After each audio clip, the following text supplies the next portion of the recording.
बिस्मिल्लाहिर्रहमानिर्रहीम। अस्सलाम वालेकुम स्टूडेंट। आज हम क्लास 11th फिजिक्स की न्यू बुक का चैप्टर नंबर 2 का लेक्चर नंबर 2 रिकॉर्ड करेंगे, जिसके अंदर हम सीखेंगे rectangular components of a vector.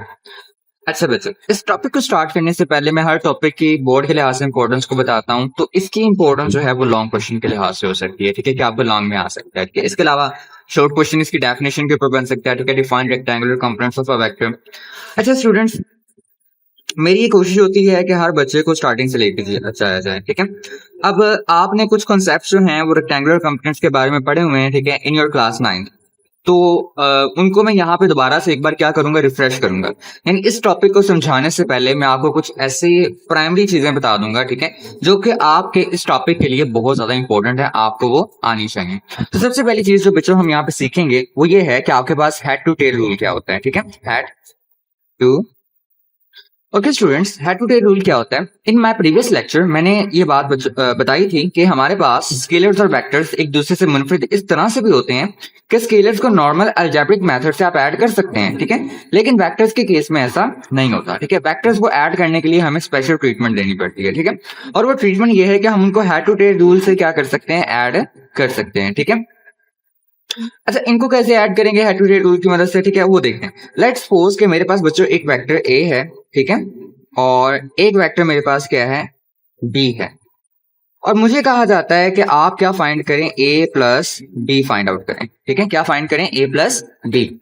अब आपको पता है कि नॉर्मल अगर मेरे पास नंबर्स होते हैं तो मैं ए की वैल्यू और बी की वैल्यू लिखता और मेरे पास आंसर आ जाता है, लेकिन चूंकि ये वेक्टर्स हैं तो वेक्टर्स के लिए हमें क्या करना पड़ेगा, head to tail rule apply करना होगा, ठीक है। So head to tail rule हमें क्या समझाता है बच्चों, वो ये कहता है कि आप पहला वेक्टर लें, जैसे हमारा पहला वेक्टर क्या है, ए है, ठीक है, उसको लें, ठीक है, उस वेक्टर के हेड के ऊपर दूसरे वेक्टर की क्या लगाएं, टेल लगाएं। अब दूसरा वेक्टर ये है, ठीक है, तो हम पहले वेक्टर के हेड पे दूसरे वेक्टर की क्या रख देंगे, टेल रख देंगे, कुछ इस तरह से।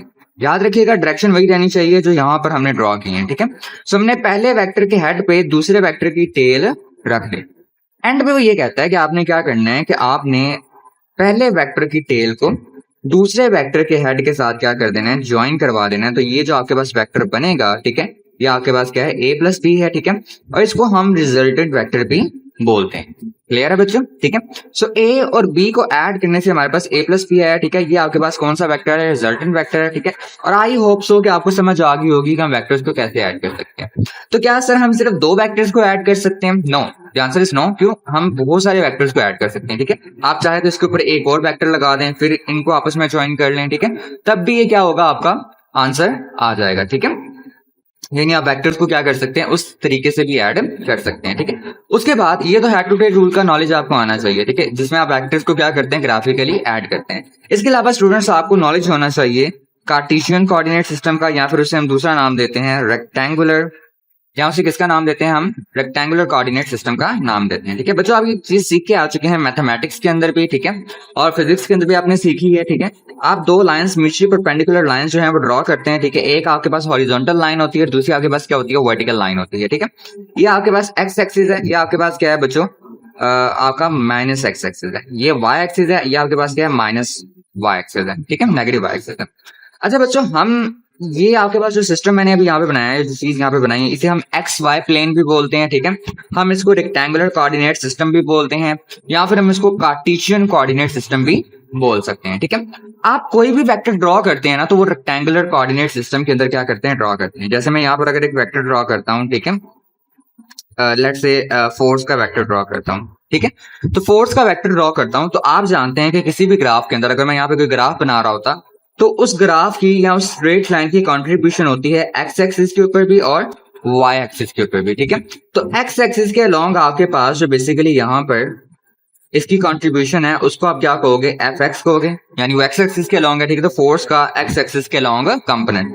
और जो वाई एक्सिस के अलोंग होगी, ठीक है, उसे आप क्या कहोगे, एफ वाई कहोगे, ठीक है। कि आपके पास इस फोर्स के वेक्टर की कंट्रीब्यूशन है किसके अलोंग, वाई एक्सिस के अलोंग है, ठीक है। यानी एक्स और वाई जो है वो आपके पास अफेक्टिव वैल्यू है किसकी, इस फोर्स एफ की, ठीक है। तो समझाना मैं ये चाहता हूं कि बेसिकली आपके पास ये एक कार्टेशियन कोऑर्डिनेट सिस्टम है, ठीक है, जिसके अंदर हम क्या करते हैं, अपने वेक्टर्स को ड्रॉ करते हैं, ठीक है, और यहाँ पर इसके दो कंपोनेंट्स बनते हैं, ठीक है। अभी चूंकि ये एक्स वाई प्लेन है तो इसके अंदर दो कंपोनेंट्स बनेंगे, एक इसका एक्स कंपोनेंट और दूसरा इसका वाई कंपोनेंट, ठीक है। अगर आप 3 डायमेंशंस के अंदर हैं तो उसके अंदर बेसिकली क्या होता है, जी एक्सिस भी जो है वो बेसिकली क्या हो जाता है, इंक्लूड हो जाता है। अच्छा, ये चीज आपको आई होप सो कि समझ आ गई होगी किस तरह से मैंने ये बनाई है, ठीक है। उसके अलावा स्टूडेंट्स, अगर आपसे पूछूं कि ये कौन सी शेप है, तो आपके दिमाग में क्या जवाब आएगा? आप कहेंगे सर ये एक ट्राइंगल है, ठीक है। ये क्या है, एक ट्राइंगल है। अच्छा, ये एक ट्राइंगल है तो इस ट्राइंगल की साइड्स होती हैं, ठीक है। कितनी साइड्स होती हैं बच्चों? 3 साइड्स होती हैं। सर ये हमारे पास हाइपोटेन्यूस होता है, ठीक है। ये क्या होता है आपके पास बच्चों? बेस होता है, ठीक है। और ये आपके पास क्या होता है? परपेंडिकुलर होता है, ठीक है। बच्चों आप ट्रिग्नोमेट्री पढ़ के आए हैं, ठीक है। आपने ट्रिग्नोमेट्री के अंदर ये बात सीखी है कि किसी भी ट्राइंगल की दो साइड्स की रेशियो को बेसिकली आप कुछ खास मतलब के सिंबल देते हैं, ठीक है। जैसे अगर यहाँ पर देखें, मेरे पास ये दो रेशियोज हैं, ठीक है। आप इनको कहते हैं साइन थीटा, ठीक है, या पढ़ के आ चुके हैं, ठीक है। साइन थीटा, कॉस थीटा और टेन थीटा, ठीक है। अब आपको बच्चों पता है कि साइन थीटा किसके बराबर होता है? साइन थीटा बराबर होता है परपेंडिकुलर ओवर हाइपोटेन्यूस के, ठीक है। और आपके पास कॉस थीटा किसके बराबर होता है? बेस ओवर हाइपोटेन्यूस के, ठीक है। और टेन थीटा किसके बराबर होता है बच्चों? वो बराबर होता है परपेंडिकुलर ओवर आपके पास बेस के बराबर होता है। मैं ये सब क्यों सिखा रहा हूं? क्योंकि इस लेक्चर के लिए हमें इन चीजों का इल्म होना बहुत ज्यादा क्या है बच्चों, जरूरी है, ठीक है। सो आई होप सो कि मैंने आपकी यहाँ तक की जो बेसिक्स हैं वो क्लियर कर दी होंगी, ताकि आप rectangular components of a vectors को अच्छे तरीके से क्या कर सकें, समझ सकें, ठीक है। सो अब हम क्या करते हैं, हम अपने लेक्चर की तरफ मूव करते हैं, ठीक है, और सीखते हैं कि रेक्टेंगुलर कंपोनेंट्स ऑफ वेक्टर होते क्या हैं। ओके स्टूडेंट्स, तो हम आपकी बुक से भी थोड़ी सी हेल्प लेंगे, ठीक है, ताकि हम अपने लेक्चर को शॉर्ट बना सकें। वो क्या है कि a component of a vector is it's affective value in a given direction. अभी मैंने थोड़ी देर पहले आपको बताया था, ठीक है, जब मैंने फोर्स एफ ड्रॉ की थी तो मैंने कहा था एक्स और वाई उसके क्या है, कंपोनेंट है, ठीक है, जो कि उसकी क्या है, अफेक्टिव वैल्यू है किसी भी गिवन डायरेक्शन के अंदर। आगे की बात सुनिए, a vector may be considered as the resultant of its component vector along the specified direction. एक वेक्टर जो है वो क्या होता है, रिजल्ट होता है, ठीक है, किसका, उसके कंपोनेंट वेक्टर का। किस तरह से, इसको आइए देखते हैं एक एग्जांपल की हेल्प से। स्टूडेंट सपोज करें कि मेरे पास एक बॉक्स है, ठीक है, और इस बॉक्स के ऊपर मैं क्या करता हूँ, एक फोर्स राइट की तरफ लगाता हूँ, ठीक है, और एक कहाँ पे लगा रहा हूँ मैं, अब लगा रहा हूँ फोर्स। और मैं आपसे पूछता हूँ कि बताएं बच्चों ये बॉक्स कहाँ मूव करेगा? आपके लिए बताना डिफिकल्ट होगा, क्यों? क्योंकि अगर आप कहेंगे सर ऊपर की तरफ जाएगा तो मैं कहूंगा मैं तो फोर्स राइट पे भी लगा रहा हूँ। अगर मैं कहूंगा राइट पे आप कहेंगे राइट पे जा रहा है तो मैं कहूंगा बच्चों नहीं, मैं तो फोर्स ऊपर की तरफ भी लगा रहा हूँ। तो आपको कैसे पता चलेगा कि बेसिकली ये कहाँ पे लग रही है, ठीक है। सो बेसिकली ये फोर्स जो है आपको नजर आ रही है हॉरिजॉन्टल है, यानी एक्स एक्सिस के अलोंग लग रही है, और ये कहाँ लग रही है, वाई एक्सिस के अलोंग लग रही है, ठीक है। सो बेसिकली हम क्या करेंगे, इनको फैक्टर के हेड टू टेल रूल की हेल्प से ऐड करेंगे, ठीक है। पहला वेक्टर, ठीक है, उसके अंदर ज्वाइन करेंगे हम किसको, दूसरे वेक्टर को, ठीक है।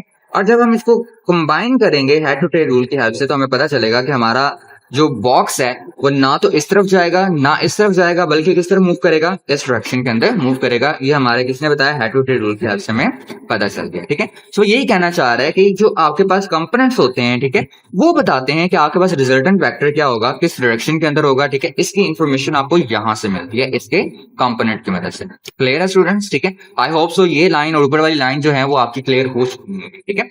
आगे हम देखते हैं। Next is student, it is usually convenient to resolve a vector into its component along the mutually perpendicular direction, ठीक है। ये हमारे पास बेहतर है कि आप क्या करें, जो वेक्टर है उसको रिजॉल्व कर दें उसको कंपोनेंट्स के अंदर, यानी एक्स और वाई कंपोनेंट के अंदर क्या कर दें, रिजॉल्व कर दें। इन कंपोनेंट्स को बच्चों आप क्या कहते हैं, rectangular components of a vector कहते हैं, ठीक है। तो ये आपके पास किसकी डेफिनेशन आ गई, रेक्टेंगुलर कंपोनेंट्स ऑफ वेक्टर की आ गई, ठीक है। आगे बच्चों इसकी ये एक्सप्लेनेशन दी गई है, ठीक है, जो मैं यहाँ पर आपके सामने नहीं लिखूंगा, ठीक है, पेज के ऊपर, ठीक है, लेकिन आपको पता होना चाहिए कि आपने एक्सप्लेनेशन लिखनी है, ठीक है, पेपर के अंदर। मैं ये डायग्राम बनाऊंगा, ठीक है, और ये आपको बताऊंगा कि ये वैल्यूज आपके पास किस तरह से आई हैं, ठीक है। आई होप सो कि यहाँ तक आपको क्लियर हो गया होगा। बच्चों यहाँ पे इसने वर्ड इस्तेमाल किया है म्यूचुअली परपेंडिकुलर डायरेक्शन, ठीक है, ये आपको मैं बता देता हूँ किसका मतलब क्या है। अगर आप बच्चों आप यहाँ पे देखें तो ये y कंपोनेंट और x कंपोनेंट इन दोनों के दरमियान में जो एंगल आता है वो क्या आता है, 90 डिग्री आता है। दैट्स व्हाई उसने वर्ड इस्तेमाल किया म्यूचुअली परपेंडिकुलर। परपेंडिकुलर वर्ड तभी इस्तेमाल करते हैं जब दो चीजों के दरमियान जो एंगल है वो 90 डिग्री हो, ठीक है। तो दैट्स व्हाई वो यहाँ पे क्या कर रहा है, म्यूचुअली परपेंडिकुलर का वर्ड जो है वो इस्तेमाल कर रहा है, ठीक है। आए चले हम अपने टॉपिक की तरफ। ओके स्टूडेंट्स, तो मैंने आपके सामने यहाँ पर अगेन एक कार्टेशियन कोऑर्डिनेट सिस्टम ड्रॉ कर दिया है, ठीक है, जो आपके यहाँ पे क्या है एक्स एक्सिस है और यहाँ पर हमारे पास क्या है वाई एक्सिस है, ठीक है। और यहाँ पर मैंने एक वेक्टर ड्रॉ किया है, ठीक है, जिसे हम वेक्टर ए कह देते हैं, ठीक है। Let's say we call it vector number A, ठीक है। और वेक्टर ए को हम रिप्रेजेंट कर रहे हैं with the help of line O T, ठीक है। किसकी हेल्प से कर रहे हैं? ओपी की हेल्प से। अब लेट्स से स्टूडेंट्स, मैं क्या करता हूँ कि यहाँ पर मैं एक फ्लैश रखता हूँ, ठीक है, फ्लैश लाइट रखता हूँ। आपकी बुक के अकॉर्डिंग समझाना चाह रहा हूँ मैं आपको, ठीक है। यहाँ पे एक फ्लैश लाइट रखता हूँ। जब मैं फ्लैश लाइट को ऑन करूंगा तो वो लाइट फॉल करवाएगी इस वेक्टर ए के ऊपर, ठीक है। तो वेक्टर ए क्या करेगा? अपना साया बनाएगा किसके ऊपर? एक्स एक्सिस के ऊपर, ठीक है। और जहां तक वो साया बनाएगा, ठीक है, उसे हम क्या कहेंगे? वेक्टर ए का एक्स कंपोनेंट बोलेंगे, ठीक है, ए एक्स, ठीक है। और उसको हम लाइन ओ एम से क्या कर देते हैं बच्चों? रिप्रेजेंट कर देते हैं। क्लियर है? ठीक है। अच्छा, एक चीज बताना भूल गया कि ये जो वेक्टर ए है ये आपके पास एक्स एक्सिस यानी रेफरेंस एक्सिस के साथ क्या बनाएगा? एंगल थीटा बनाएगा। अच्छा, उसके बाद अब आप क्या करें? इसी फ्लैश लाइट को क्या करें? यहां पर रखते हैं, ठीक है, कुछ इस तरह से, ठीक है।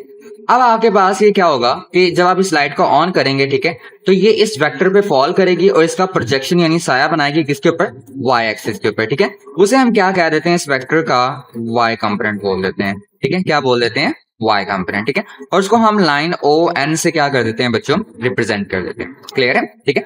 अच्छा बच्चों, मैं अगर आपसे ये बात पूछूं, क्या इस लाइन के अंदर और इस लाइन में कोई फर्क है? तो आपका जवाब होना चाहिए नो। क्यों नहीं है फर्क? उसकी रीजन ये है बच्चों कि आपके पास देखें ये भी एक जितनी लेंथ है और ये भी एक जितनी लेंथ है। तो बजाय इसके कि हम ए बाय को यहाँ पे लिखें, हम ए बाय को बच्चों यहाँ पे भी क्या कर सकते हैं? रिप्रेजेंट करवा सकते हैं। क्लियर है? ठीक है।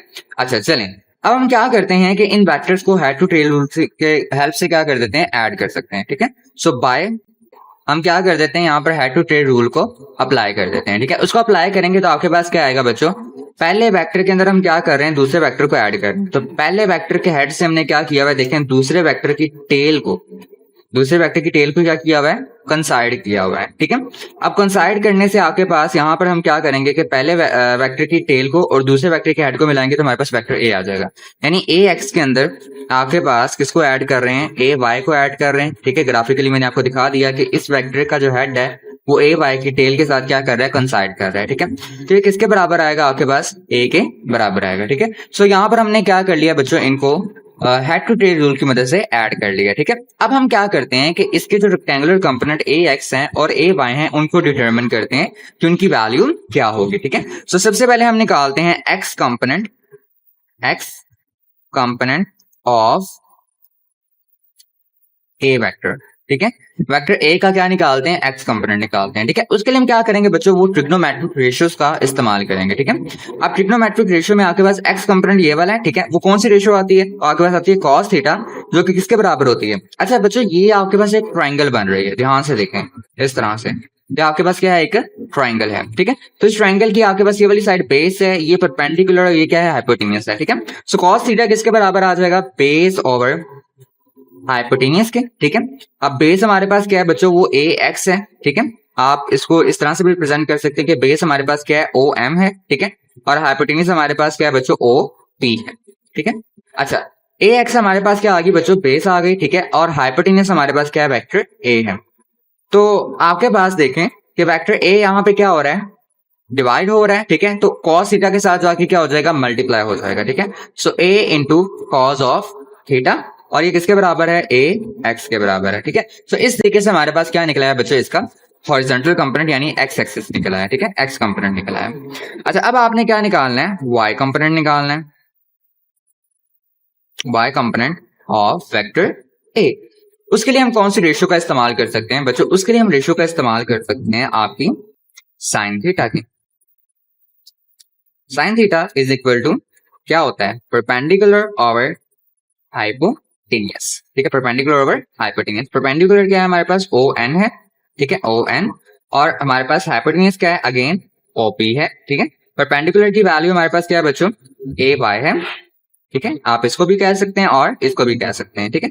ए वाई है हमारे पास, ठीक है। और हाइपोटेनस की वैल्यू हमारे पास क्या है बच्चों? वो ए ही है, ठीक है, वेक्टर ए। अच्छा, इनके ऊपर बच्चों वेक्टर के साइन के लिए आपने यहाँ पे एरो जरूर लगाना है क्योंकि ये वेक्टर्स हैं, ठीक है।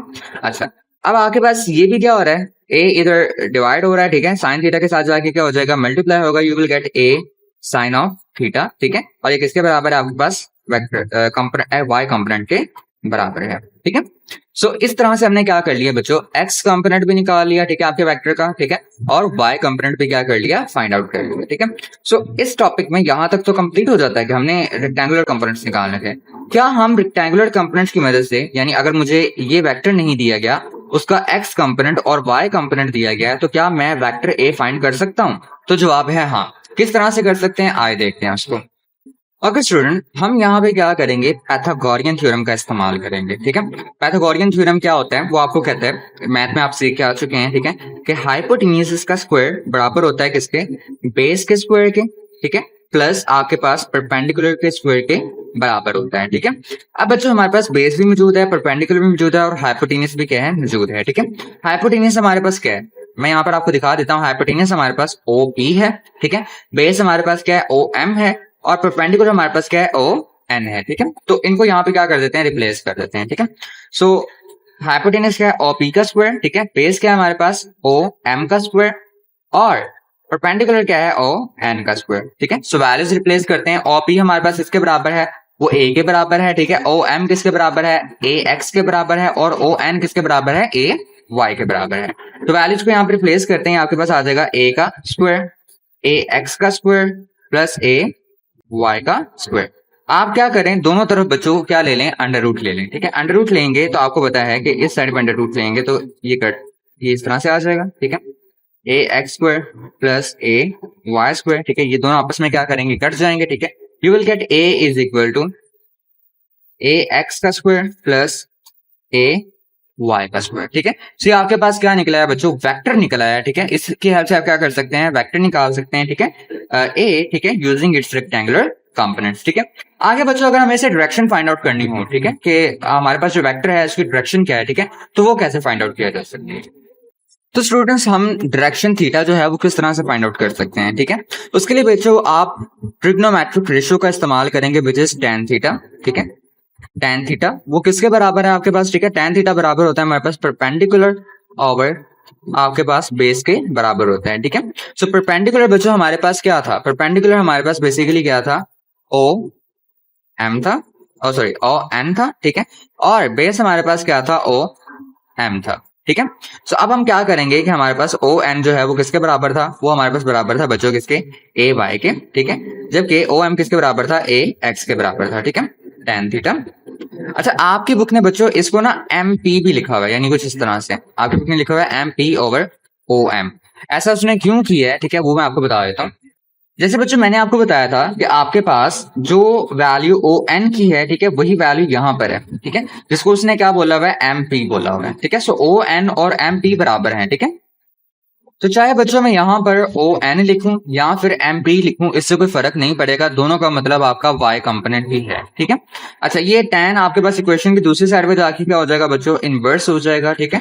तो इसकी हेल्प से आप क्या कर सकते हैं, आप डायरेक्शन फाइंड कर सकते हैं अपने गिवन वेक्टर की, ठीक है। आई होप सो स्टूडेंट्स से आपको लेक्चर जो है वो अंडरस्टैंड हो गया होगा, ठीक है। अगर आपको वीडियो अच्छी लगी है तो अपने चैनल को सब्सक्राइब करना है, वीडियो को लाइक करना है, और अपने क्लास 11th के फ्रेंड्स के साथ जरूर शेयर करना है। अल्लाह हाफिज स्टूडेंट्स।